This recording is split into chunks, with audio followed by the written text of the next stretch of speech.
સ્વચ્છ ભારત મિશન ગ્રામીણ દ્વારા DRDA મહેસાણા અને 15મા નાણાં પંચ જિલ્લા કક્ષાના સહયોગથી ઈ-રિક્ષા વિતરણ કાર્યક્રમ યોજાયો। મહેસાણા જિલ્લાના અલગ અલગ જગ્યાએ 7 ગામોમાં ઘન કચરાના નિકાલ માટે ઈ-રિક્ષા કાર્યક્રમ યોજવામાં આવ્યો।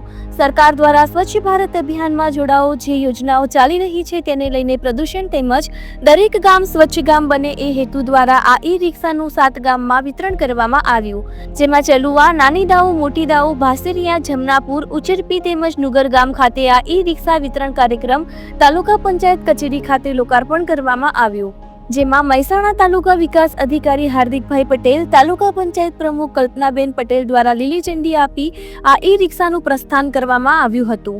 આ કાર્યક્રમમાં તાલુકા પંચાયત કમિટીના સભ્યો તેમજ તલાટી તેમજ ગામના સરપંચો અને કર્મચારીઓ પણ હાજર રહ્યા હતા। રિપોર્ટર ચેતન પટેલ, મહેસાણા।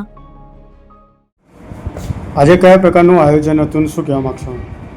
આજે સ્વચ્છ ભારત મિશન ગ્રામીણ અને 15મું નાણાં પંચ જિલ્લા કક્ષાના વર્ષ 2021 અને 22ની સહયોગથી મહેસાણા તાલુકાના કુલ 7 ગામોમાં ઘન કચરો વ્યવસ્થાપનના નિકાલ માટે ઈ-રિક્ષાનું વિતરણ કરવામાં આવ્યું।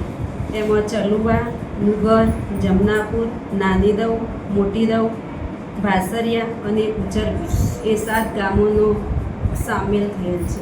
ઇલેક્ટ્રિક રિક્ષા આપવા પાછળનો શું ઉદ્દેશ છે? સ્વચ્છતા માટે, પ્રદૂષણ કેવું ઓછું થાય।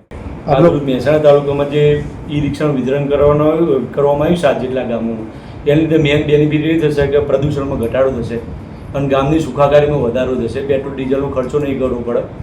જે આપણે ચલુવા, નુગર, જમનાપુર, નાની દવ, મોટી દવ, ભાસરિયા અને ઉચરપી એ 7 જેટલા ગામોમાં ગ્રામ પંચાયતમાં આર્થિક ભારણ ઘટશે અને જે સરકારનો હેતુ છે કે ગ્રીન ઇન્ડિયા બનાવવાનું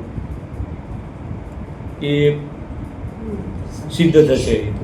ઓકે, આપનું નામ જણાવજો અને આજે જે સ્વચ્છતા બાબતે જે ઇલેક્ટ્રિક રિક્ષા આપવામાં આવી છે શું કહેવા માગશો? આપનું નામ જગાજી કાંતિજી ડેરિયા અને આજે જે રિક્ષા આપવામાં આવી દરેક ગામનું સ્વચ્છતા કામ કરીશ। શું કહેવા માગશો આજે જે રિક્ષા મળી છે એ બાબતે? બહુ ધન્યવાદ।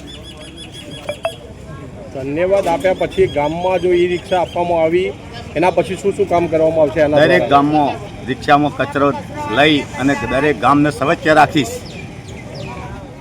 આપનું નામ જણાવજો અને આજે જે એ રિક્ષા આપવામાં આવી છે શું કહેવા માગશો? મારું નામ ઠાકોર ગોવિંદજી જીવનજી, ગામ નુગર। રિક્ષા આપવાથી અમને ઘણો આનંદ થયો છે, કારણ કે અત્યાર સુધી અમારા ગામની અંદર દૈનિક કચરાના નિકાલ માટે ટ્રેક્ટરની સુવિધા હતી, પણ એમાં અમને ટેન્ડર પ્રક્રિયા દ્વારા જે ટ્રેક્ટર મૂકતા હતા એની અંદર જે ટ્રેક્ટરનો ટેન્ડર આવતા ડીઝલનો ખર્ચો વધારે પડતો હતો, એના લીધે અમને બહુ મોંઘું પડતું હતું। માસિક લગભગ 21 થી 22 હજાર રૂપિયા અમારે ખર્ચો પડતો હતો, પણ આ ઈ રિક્ષા આવવાથી અમારી જે નાની નાની શેરીઓ છે ગામની એમાં પણ ઈ રિક્ષા જઈ શકશે, એમાંથી અમને ઘણો બધો ફાયદો થશે। અને જે ટેન્ડર પ્રક્રિયા જે ઊંચા ટેન્ડર જતો હતો હવે પછી ઓછી રકમની અંદર આ ટેન્ડર થશે, એ અમને ઘણો ફાયદો થશે। આ જે ઈ રિક્ષા આપી એ બદલ હું સરકારશ્રીનો ખૂબ ખૂબ આભાર વ્યક્ત કરું છું।